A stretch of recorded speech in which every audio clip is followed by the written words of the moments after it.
And welcome back to TUTV. What's up? My name is Jack, as always. I'm overexposed, but that's okay. Devyn's shining bright today. Yeah, we're saying.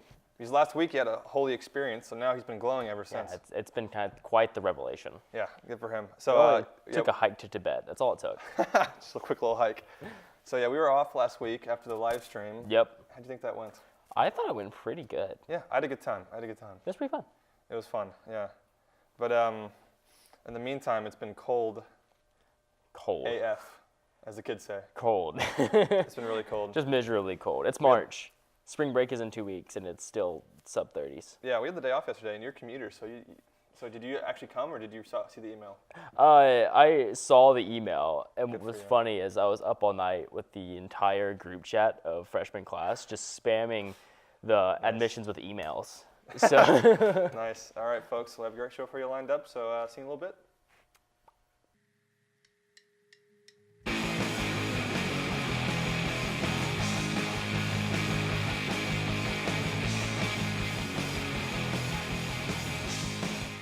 Hello and welcome to TUTV News, the best student news outlet on this side of the Mississippi. I'm Will Shows. And I'm William Bennett. We're back and better than ever after our Oscar live streams. So as Brett says, let's jump into it. AT&T will move forward with its Time Warner merger after a federal appeals judge confirmed the original ruling on Tuesday. AT&T first announced the intention to purchase Time Warner in October 2016, but was halted when the Justice Department sued to stop the deal on antitrust grounds in November 2017. The agency cited concerns about the effects the merger would have on the pay TV industry, warning that the telecommunications company would create a monopoly by reducing competition. Well, the $85.4 billion bid was ruled legal by U.S. District Court Judge Richard Leon in June. The Department of Justice appealed the ruling in August, once AT&T formally closed the deal. Despite the Department of Justice's claim that the process could add up to $436 million in extra fees to consumers, the merger was allowed to stand. Samsung announced their newest line of smartphones in February 2019, which included the S10 and the Galaxy Fold. The S10 marks a number of firsts for Samsung, including a triple lens camera. The S10 also features reverse wireless charging, allowing it to charge other wireless phones, earbuds, and smartwatches. The Galaxy Fold will function as a typical smartphone that can also unfold like a wallet to create a 7.3-inch touchscreen. The Fold will contain the same functions as the S10s, but will also be able to simultaneously run 3 different apps on the screen and contain 6 cameras. The Fold will cost $2,000, while the S10s will range from $880 to $1,450. The S10s are on sale now and expected in some stores by March 8th, while the Fold will release in April. Taiwan unveiled Asia's first gay marriage law this past Thursday, marking huge progress towards gay rights. The country's constitutional court voted to legalize gay marriage in 2017 and ordered the government to amend this law by May 24th of this year. President Tsai's administration wanted to respect the result while also avoiding the alteration of the civil code, which currently defines marriage as between a man and a woman. The current draft proposes allowing, quote, 2 persons of the same sex to create a permanent union of intimate and exclusive nature for the committed purpose of managing a life together, end quote. Gay couples will be allowed to adopt the biological children of their partner and will also be entitled to inheritance rights. While there is still a social divide, the new law is considered a historical moment of the progress in equality in Taiwan. As progress towards gay marriage was being made in one area of the world, regression occurred in another. The United Methodist Church reinforced their stance against ordaining gay clergy and performing same-sex weddings following several days of dramatic testimony and prayer. The conference decided between 3 plans which would either remove or keep the language prohibiting gay marriage and clergy from the Book of Discipline, or allow each local church to decide for themselves. The UMC's Judicial Council is set to review the traditional plan in April to determine the constitutionality of it. If it is upheld, many fear that the decision will split the congregation and the liberal members and progressive churches will leave the UCM, which is the second largest Protestant denomination in the U.S. Apparently, there are high school students in Georgia who watch our broadcast, as it seems they caught on to the idea of using vanilla extract to ease their school days. According to teachers at Henry W. Grady High School, many students are putting the baking ingredient in their coffee to get drunk, saying that they stop at Starbucks, then at a grocery store on the way to school. Pure vanilla extract contains a minimum of 35% alcohol or 70 proof, which means that 1 4-ounce shot of the extract equates to 4 shots of vodka. The school reported that at least one student had to go to the hospital for drinking too much vanilla extract. Grady High posted an announcement on their Facebook page last week warning parents about the incidents and advising them to keep track of their extract. So that was a lot for this week, Yes, it was. especially with whole vanilla extract thing. I've never heard until the last few weeks of anybody getting drunk off of it. It's gaining popularity, it seems, and it looks like the kids are just finding new ways Yeah. to get lit. Maybe they should save their money on the vanilla extract to buy one of the Samsung foldable phones. I would agree with that. Those are the future. Yeah, they definitely are, and I can't wait to actually get foldable phones. Yeah, me too. I think it's good. But Well, anyway. That's all we have time for this week because we're being told that we need to move on. I'm William Bennett. And I'm Will Schaus. We'll see you all next time.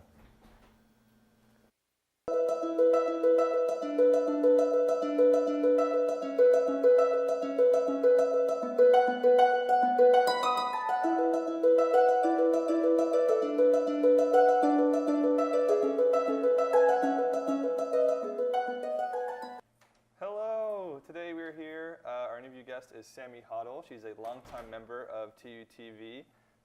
Good to see you. Good to see you too. On the screen. I know. I don't Crazy. think I've ever been on the screen before. Really? This might be my first time. Yeah. Wow, it's amazing. Feels amazing. Yeah. So give us a list of all the things that you've done with us over the years on the show. Okay, let's see. I don't even remember how long, but I started as a producer, so I started writing scripts, and I think I did that most semesters while doing other little things like teleprompter and things like that. Yeah. And then this semester only, I think I've started show producing. So that means I kind of organize the interviews. Yeah. Yeah.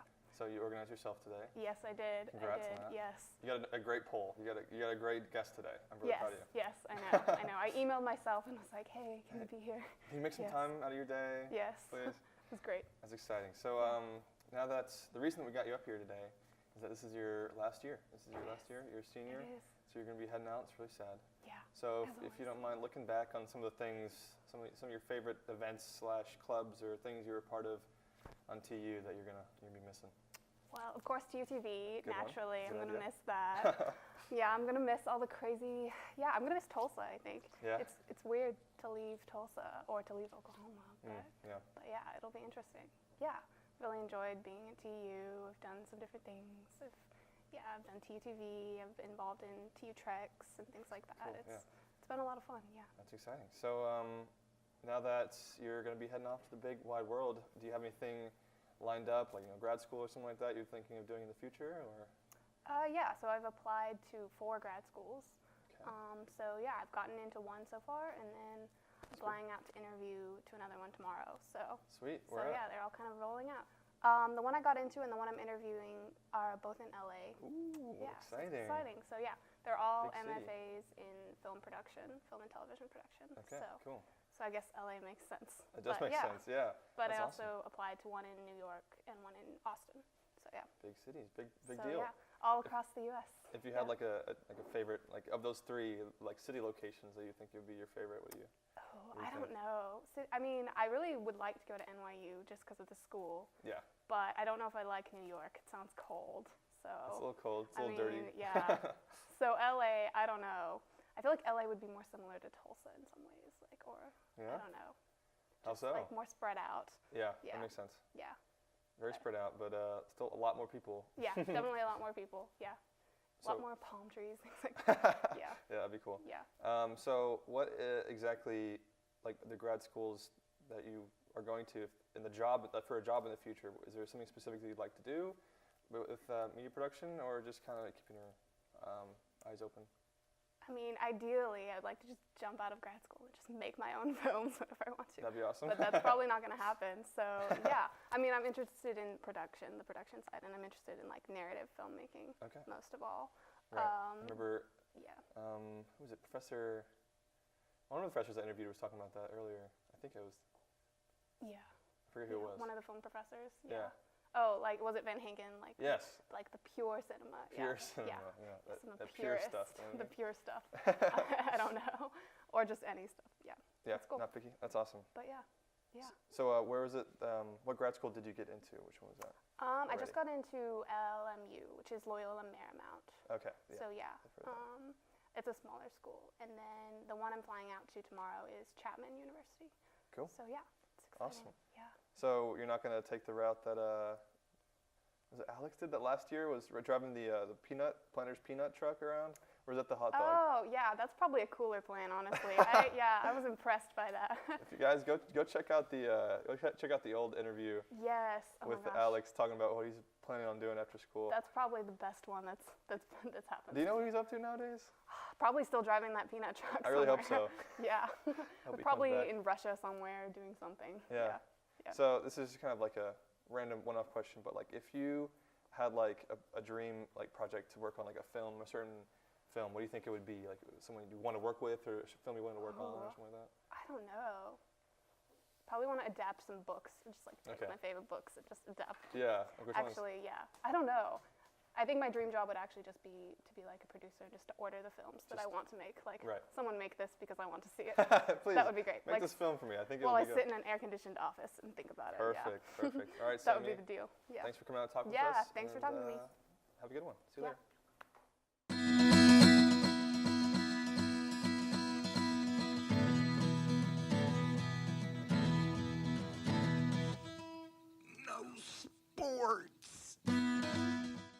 Hello, friends, and welcome back to TUTV Sports. I'm Sam. And I'm Devyn. We got some shots of the tennis team, the women's basketball, and our first softball story. So let's just check it out.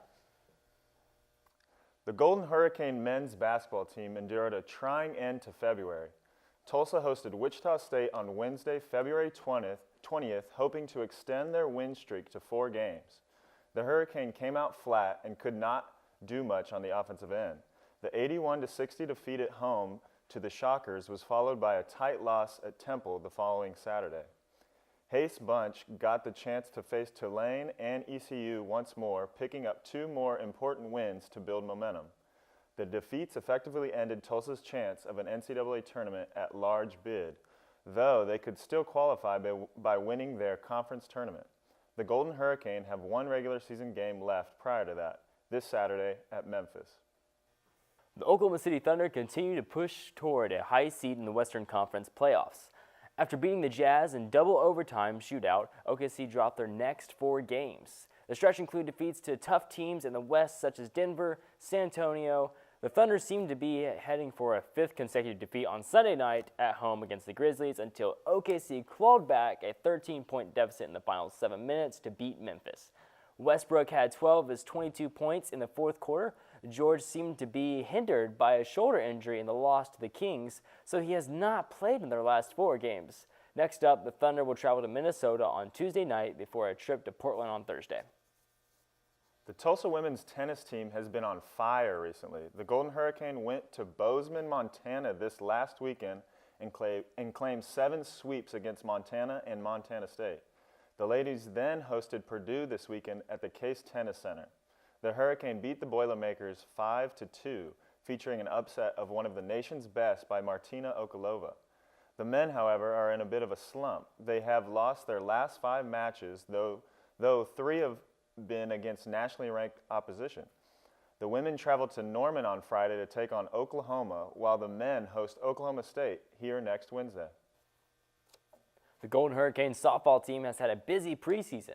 Tulsa was battered by LSU in their opening game on February 7th, but has recovered well. The Hurricane was unbeaten in the Jaguar Challenge in Mobile, Alabama in mid-February. Their first home games of this year were this past weekend as they hosted the OSU-TU Invitational at Collins Family Softball Complex.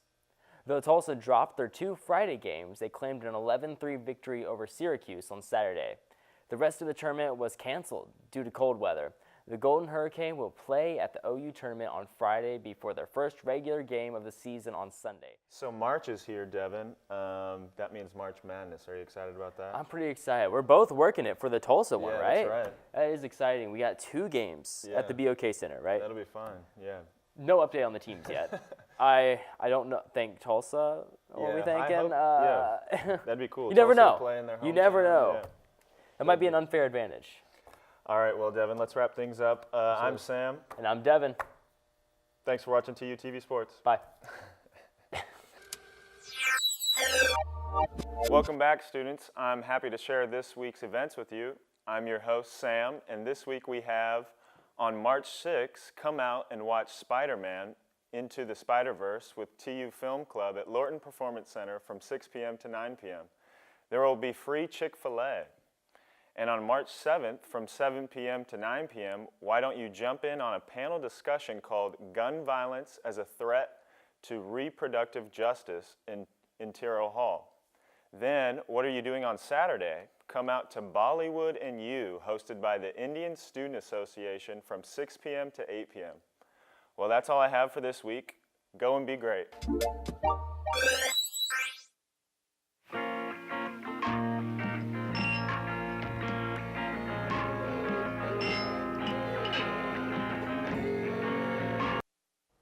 Hello and welcome to TUTV Entertainment. I'm Christina. And I'm Brett, and yes, Sam does steal my intro, so without further ado, next news. 20-year-old rapper Jaden Smith and his foundation are working together with First Trinity Missionary Church to bring clean water to Flint, Michigan. The city, which discovered lead-tainted water in their water lines in 2014, has been in recovery for the past few years. Smith and the church announced Friday that they are sending mobile water filtration systems called water boxes to the area. The water boxes will filter lead and other potential contaminants out of the local water. Smith and First Trinity Missionary Church have already distributed over 5 million bottles of water to residents. This September, Dr. Seuss is releasing a new book titled Dr. Seuss's Horse Museum. Dr. Seuss, whose real name was Theodore Seuss Geisel, died in 1991 after writing many books still popular today, including Green Eggs and Ham and The Cat in the Hat. The manuscript and sketches for the new book were recently found in the late author's home, 21 years after his death. Now, Australian illustrator Andrew Joyner is completing the unfinished artwork for the story. The illustrations will include cameos from all your favorite Seuss characters, like the Grinch from How the Grinch Stole Christmas and Horton from Horton Hears a Who. Singer Ryan Adams has canceled his UK and Ireland tour after allegations of him having an internet relationship with a minor. It was recently discovered that the rock singer has been involved in an inappropriate web-based relationship with a teen girl since the beginning of 2013. Adams' representatives have said that he, quote, does not recall having a relationship with an underage woman, end quote. Ticketmaster announced on Twitter that Adams' shows would be canceled and everyone would be fully refunded. This is an SOS, don't want a second guess, that the Jonas Brothers are officially back at 11 p.m. Central Time on February 28th. The boy band released the new single, Sucker, a love song for their significant others. The brothers were discovered through Disney Channel's Camp Rock back in 2008 and signed with Disney's Hollywood Records label, selling millions of copies worldwide. From several albums to the Camp Rock sequel and their own TV show on Disney Channel, the brothers were iconic among tween girls. The three came back together professionally to the public's surprise after splitting off for 5 years. Ooh. The Golden Globe actress Katherine Hellman from the shows Who's the Boss and Soap died at the age of 89 on February 23rd. The cause of her passing was due to complications from Alzheimer's. Over her 5-decades-long career as an actress, she was nominated for multiple Emmy Awards and won 2 Golden Globes for her roles in Who's the Boss and Soaps, as well as a Tony for her performance in The Great God Brown. She was also known for her voicing in the Cars movies. A memorial for family and friends is currently in the works. Mamma Mia, here we go again. Tulsa Community Department of Theater has presented a successful run of the Tony Award-winning musical Mamma Mia from February 28th through March 3rd. The show incorporates 18 ABBA songs, including Dancing Queen and Money, Money, Money. The sequence of ABBA songs is used to tell the story of a young girl getting married on a Greek island who is trying to find her father so she can be properly escorted down the aisle on her wedding day. The second Mamma Mia movie was released this past summer, making this a great year for Tulsa to showcase the musical. Jonas Brothers came back. Mamma Mia came back. Dr. Seuss is back. Yeah, which is even more... What? I have a package? You do? I think... Devyn, this has your name on it. Here, catch. Anyway, Okay, well, I don't know where these keep coming from. yeah, I don't know either. There's no, sender no address. name on them. Interesting. You guys don't want to know what's been inside those. So with that, we're just going to go ahead and cut. So, Dr. Seuss is back, my man. Yeah? I'm excited. You okay, bud? So yeah, but I'm a huge fan of Dr. Seuss. Do you have a favorite Dr. Seuss book? Yeah, One Fish, Two Fish. Oh, yeah. Yeah, that's a good one. Yeah, that's a good one. Oh, yeah. I like All the Places You'll Go. That one's good. That's a good one. That's a pretty solid one. I remember, I forget who it was. Someone read that to us during Matriculation? Matriculation. Yeah, it was really good. Yeah, I liked that was it. good. Awesome. I like the art in that too. Very colorful. It was a really good one, actually. Did you watch the new Grinch movie? The animated one? The new anime? No, I refused. I heard that was really Just weird. like I'm refusing to watch the Jonas Brothers until Joe Jonas brings back his emo hair. Oh. Yeah. Dang. Yeah, he's got to bring it back, man. I never listened to Jonas Brothers, shockingly. No, I just watched Camp Rock like halfway through and stopped when I was 8. Figured I was too old for it. You're 8 years old, too old for that kind of stuff. Yeah. I mean, I'm glad they're back. I just want NSYNC to come back together. You That's know what I mean? I'm waiting for. As a 90s kid, it's not, a big fan of, classics like Cat Dog and NSYNC. Yeah. NSYNC should make a comeback. I mean, the Backstreet Boys are still around. Beastie Boys, I mean. Beastie Boys. We cannot get rid of U2. Beastie Boys aren't still around. One of the guys died. Really? Yeah. Who am I thinking of then? Uh, I don't know. All it is like we can't get rid of U2. Someone get rid of U2. yeah. I'm not a fan of U2. You're not a fan of U2, dude? They're like the most average band on they're Earth, 80s. and they're always around. They're not 90s band. They're 80s bands. But they still tour. Yeah. Some other classic 90s bands. Whatever. I Okay. remember. Well, That's That's all the about time it. we have today. So once again, thank you guys for watching. Hope you guys enjoy some new Jonas Brothers find a way to get rid of U2. top hits. Spam Joe Jonas to bring back emo hair. All right, JoJo. See you later. And don't forget to track your extract.